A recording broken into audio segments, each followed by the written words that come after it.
and this is the hip bone, and this is not the proper way to identify the hip bone.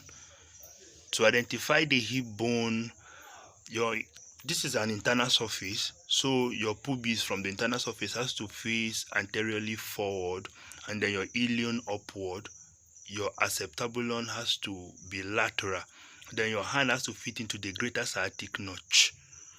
You see, that is the acceptabulum there, that is the pubis, and this is the ilion. From this we can deduce that this is the right hip bone surface, and then this is the external surface. Now let's consider some prominent features on the internal surface and on the external surface. You see, we have the iliac crest, but on the iliac crest internally we have the internal iliac lips, that is the internal lips. This is the external lips, and then this is the intermediate lips. Then we have the iliac tubercle. We have the auricular surface on the internal surface. We have the iliac tuberosity, the iliac fossa. We have the anterior superior iliac spine, and then we also have the anterior inferior iliac spine, and then we have the iliopubik eminence. From there we have the arcuate line. When it gets to the pubis, it becomes the pectinate line.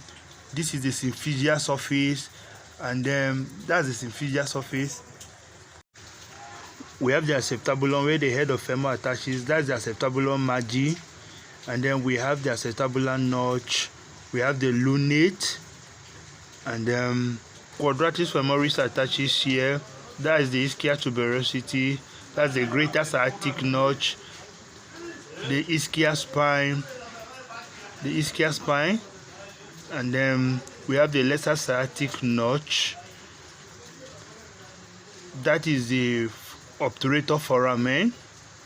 Then there are muscles that attaches here, like 4 to 6 basic muscles, of which we are going to learn some other times. Then we have the pubic rami, the pubic rami, that's the ischia rami, and the tuberosity. Then the ischia body is there, and there are muscles that attaches. We'll learn it some other time. On the external surface, we also have the pubic body. That is the pubic body there. Then that's the rami, and then there are muscles attachment on this point too.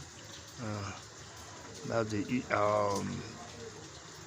ischia rami, and then the obturator foramen. We have that's the obturator groove, where I just pointed around the obturator foramen is the obturator groove. Then you see there are varieties of muscles, from the abductor magnus, abductor brevis, the